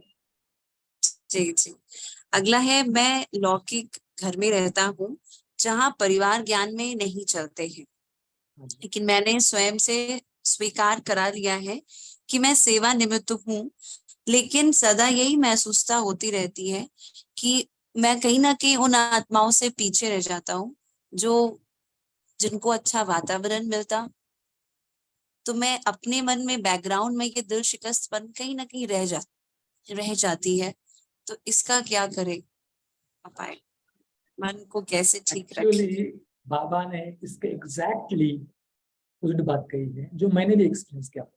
देखिए देखिए, जिनको रेडीमेड मिल जाता है, ठीक है ना, वो इतना एफर्ट्स नहीं लेते हैं। देखिए, जो बांधेली होती है ना, बांधेली मीन्स क्या, उसको बंधन है, घर वालों का बंधन है, घर वाले सुनते नहीं है, ज्ञानी नहीं है, तो उसको जो याद है बाबा की ज्यादा याद आती है। और जिसको सहज मिल गया है वो उसे इतनी याद नहीं आती। मैं आपको एक प्रैक्टिकल बात है ना, डॉक्टर की बात सुनाता हूँ। मेरे कुछ फ्रेंड्स हैं, तो देखिए, जो डॉक्टर्स बनते हैं ना, ज्यादातर वो जो है ना, वो मिडिल क्लास जो है घर, उसके ज्यादा बनते हैं, जो गवर्नमेंट के थ्रू बनते हैं, फ्री सीट में मिलते हैं, मीन्स जिनको पैसा नहीं लगता, पैसा नहीं बन के। ये जो अच्छे डॉक्टर बनते हैं बहुत सारे, वो जो रहते हैं वो साधारण घर से बना। तो मेरा एक फ्रेंड है, मुझे सीनियर है एक्चुअली, उनका बहुत बड़ा हॉस्पिटल भी है, मेडिकल कॉलेज भी है। तो वो कह रहे थे कि देखिए, अगर एक डॉक्टर है, बहुत सधन है, उसके बच्चों को सब कुछ अवेलेबल है, सब कुछ उसको मिला हुआ है, उसका माइंड ऑटोमेटिक स्लो हो जाता है। स्लो मीन्स क्या?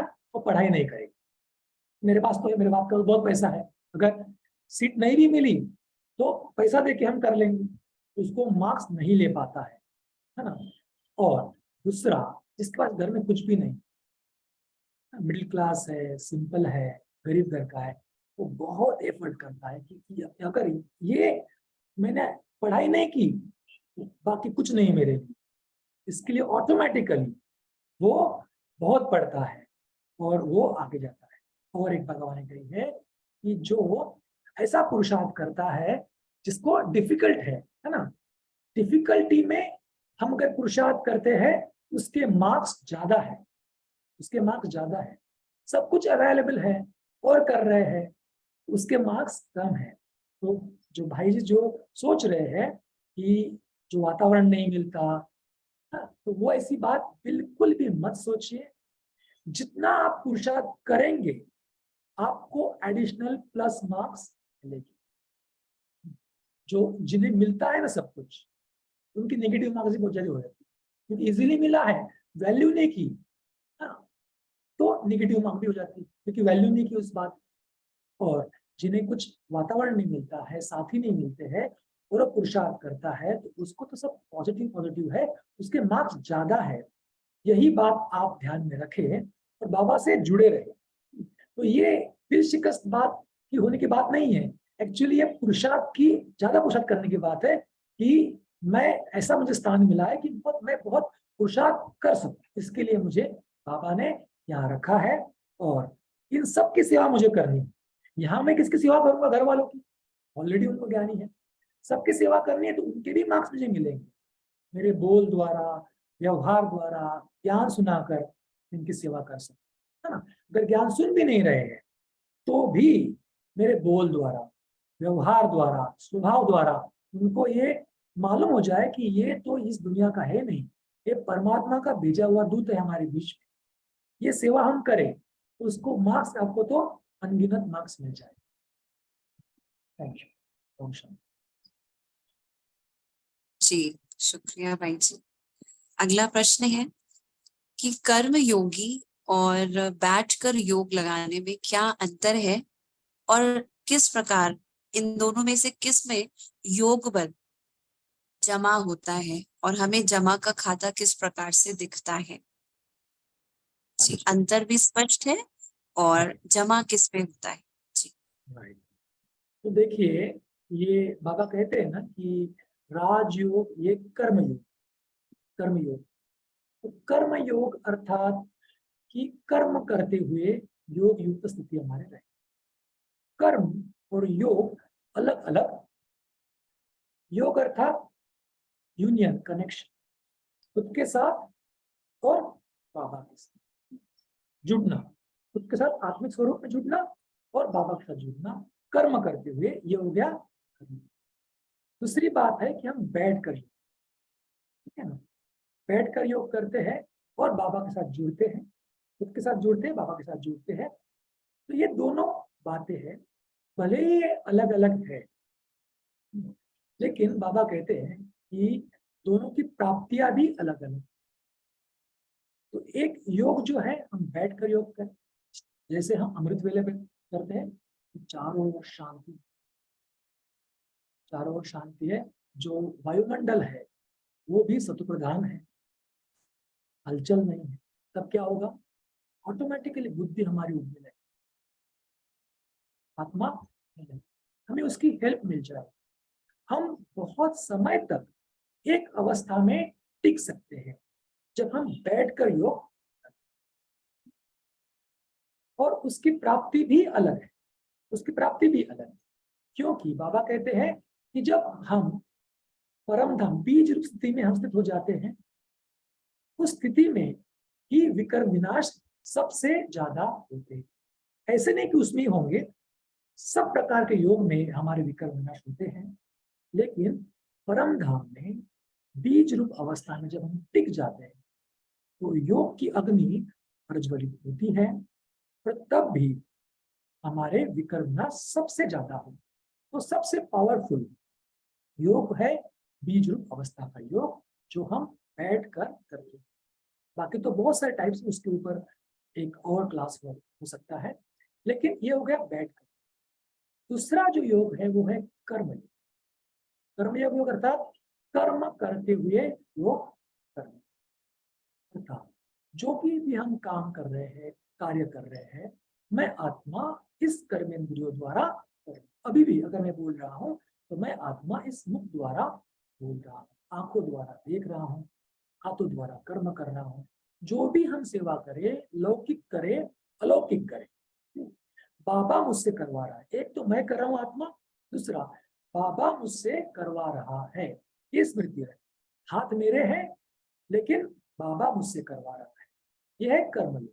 इसके ऊपर भी बहुत डिस्कशन किया जा सकता है, लेकिन शॉर्ट में कर्म करते हुए योग उत्तर है। लेकिन अभी आने वाली मुरली बाबा की, उसमें आप ध्यान देकर सुनेंगे, बाबा ने कहा है कि जब हम कर्म योग करते हैं तो क्या होता है, शुरुआत में स्मृति रहती है, बाद में धीरे धीरे वो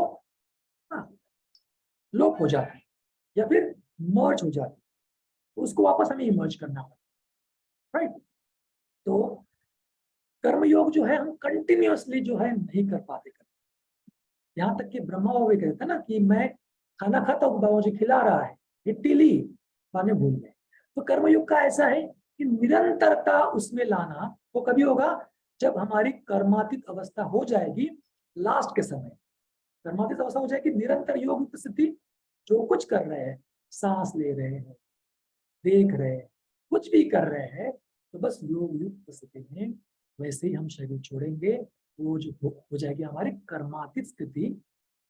लेकिन वो कभी होगा लास्ट में, लेकिन तब तक इसमें डिफरेंस तो रहेगा, बैठकर योग और कर्मातीत। ओम शांति भाई जी। तो एक क्वेश्चन आज के ही टॉपिक,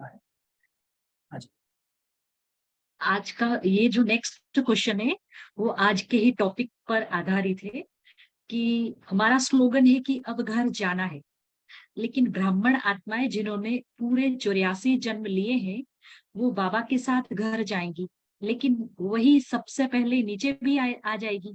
तो हम तो बहुत कम समय घर में यानी मुक्ति धाम में रहे और ज्यादा समय स्थूल लोक में रहे, तो इसका मतलब स्थूल लोक हमारा घर हुआ जहाँ ज्यादा रहे, फिर मुक्ति धाम हमारा घर कैसे हुआ? हाँ जी, ये देखिए, ये ज्ञान ही वंडरफुल ज्ञान है। कैसे? डे वन से देखिए, जो हमें दिखता है ना वो नहीं देखना है, जो नहीं देखना है, जो नहीं दिखता है वो हमें देखना है। कैसे? शरीर देखते हैं, उसको नहीं देखना है, तो जो हम देख रहे हैं एक्चुअल आंखों से, उसे हमें नहीं देखना है। जो आत्मा दिखती नहीं है एफर्ट करके, उसे हम देखना है, ठीक है ना। तो यही पुरुषार्थ है, यही पुरुषार्थ अगर हम करते हैं, क्योंकि ये वंडरफुल पुरुषार्थ है, जिसका ज्ञान आत्मा जो 800 करोड़ सोल्स है, 800 कोटि आत्माएं हैं, उनको ये ज्ञान नहीं है। ये ज्ञान सिर्फ हमें है, क्योंकि ये वंडरफुल ज्ञान है ना। वैसे ही ये घर का भी है कि भले ही हम इस दुनिया में, इस धरती पर सबसे ज्यादा रहते हैं, लेकिन हमारा बाप जो है वो कहाँ रहता है? वो उस घर में है ना। भले ही हम यहाँ के बाबा हमें भेजता है यहाँ, एक्चुअली हम हैं मूल वतन, तो लेकिन हम रहते यहाँ हैं, लेकिन हमारा बाबा वहां रहता है। और सब ये वर्ड क्यों किया हम यूज करते हैं? क्योंकि हम तो जो आत्माएं हैं उन्हें मुक्ति कंप्लीटली तो मिलने नहीं वाली, उन्हें तो जीवन मुक्ति में आना है या फिर द्वापर कलयुग में भी आना है, जिसके भी जीवन मुक्ति कहा जाता है। आत्माओं के लिए जीवन मुक्ति वो भी कहते हैं। द्वापर और कलयुग में जो आत्माएं आएगी तो उस टाइप की जीवन मुक्ति मिलेगी, इनिशियल पीरियड में वो भी सुखी रहेंगे, बाद में भी तो हर एक को ये मिलने वाला है। मुक्त तो सिर्फ बाबा ही है जो मुक्ति धाम में रहता है। तो एक तो हमारे पास आत्माओं के पास चॉइस नहीं कि आपको कंप्लीटली मुक्ति मिले या फिर बहुत बहुत समय तक हम वहां रहे, ठीक है। लेकिन कुछ आत्माएं जो लास्ट में आएगी वो बहुत समय वहां रहेगी। लेकिन बाबा चाहते हैं कि मेरे जो बच्चे हैं वो सुखी भी रहे, जीवन मुक्त स्थिति का अनुभव भी करें, है ना, सिर्फ दुख ना मिले उनको, सुख बहुत ज्यादा मिले। इसके लिए बाबा कहते हैं कि आपको सुखधाम में आना है, राइट।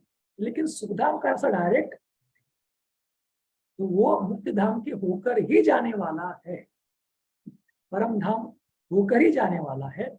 इसके लिए बाबा कहते हैं कि आपको अब घर जाना है। यही उसके जो पीछे भावार्थ यही है कि आपको घर जाना है और नीचे आना भी, ठीक है। तो हमारा घर ओरिजिनल है वहां पर परम धाम में, लेकिन बाबा ने पार्ट बजाने के लिए हमें यहाँ भेजा है, वापस घर जाके टच करके वापस यहाँ ही आना।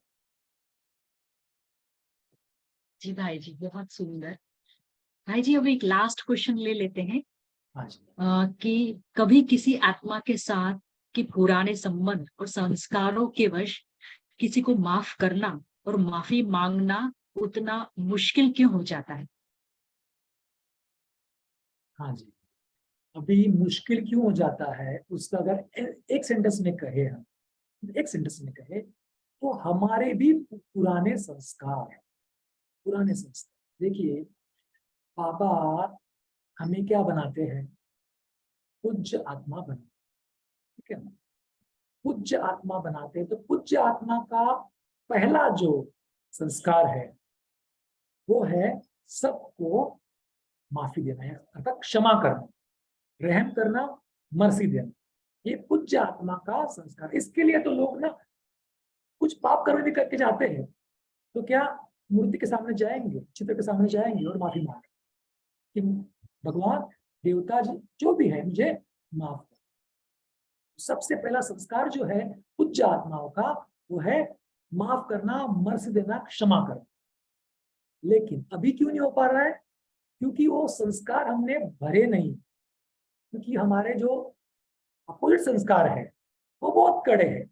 हम क्षमा तो करना चाहते हैं, लेकिन वापस वो जो पुराने संस्कार है हमें वो करने नहीं देते। इसके लिए हम बार बार बुद्धि वहां पर ही जाती है, क्योंकि कड़े संस्कार है।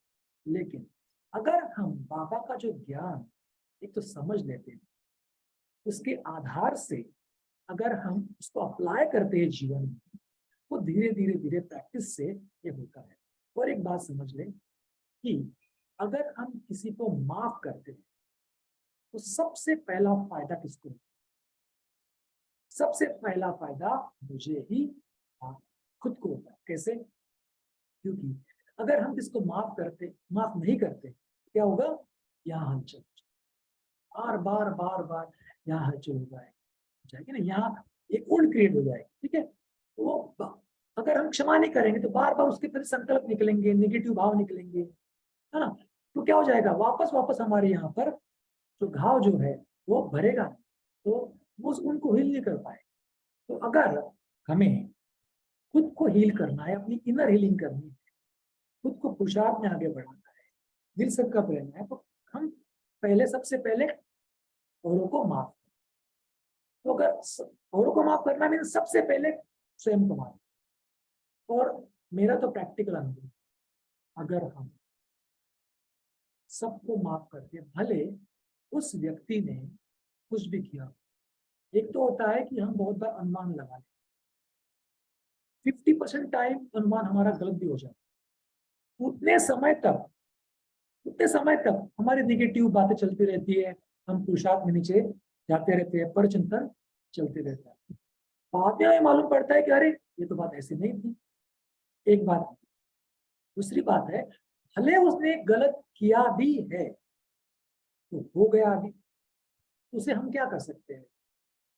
तो एक ही ऑप्शन बचता है कि बस उसे माफ करें। क्यों?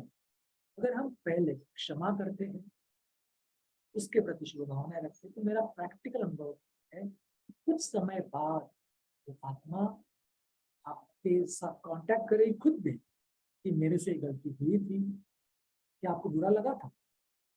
ये मेरे साथ हुआ है, एक नहीं बहुत बार हुआ है। क्योंकि और ये नहीं कि बस हम योग में बैठे उसके प्रति क्षमा भाव उत्पन्न करें और उसको शुभभावनाएं दें, ऐसे नहीं। अपने मन में वो भावनाएं, जो नेगेटिव भावनाएं, फीलिंग उत्पन्न हुई ना, चलते फिरते उसके प्रति हमेशा सदा अच्छी भावना ही रखें, तभी ये हो सकता है। अगर हम इस तरह से क्षमा करते हैं उसे, तो डेफिनेटली हमारे संबंध सुधरते हैं।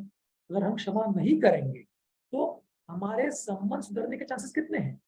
बहुत नेग्लिजिबल, ना के बराबर। तो क्षमा करते हैं, अच्छे भाव रखते हैं उसके प्रति, उसको दुआएं देते हैं, तो क्या हो जाएगा? हमारे संबंध सुधरने के चांसेस बढ़ जाएंगे और सुधरते हैं, तो फायदा हानि होता है। तो इस तरीके से अगर हम इस ज्ञान को अप्लाई करते हैं तो फिर हम उसको माफ कर पाएंगे, क्षमा करेंगे। ठीक है जी भाई जी, बहुत बहुत ही सुंदर सेशन रहा आज का। आज का टॉपिक कि अब घर जाना है। जैसे हम ब्राह्मण जीवन का एसेंस है, सार है, एम, ऑब्जेक्ट है। क्योंकि घर जाना है तो घर जाने के लिए स्वयं परम पिता परमात्मा हमें तैयार कर रहे हैं और तैयारी करवा रहे हैं।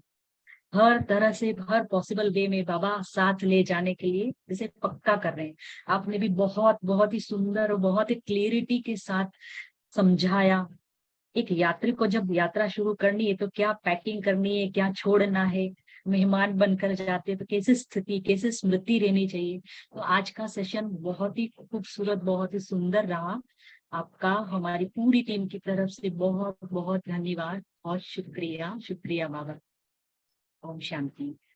Thank you. आप सभी का भी, बाबा का भी और पूरी टीम का बहुत शुक्रिया।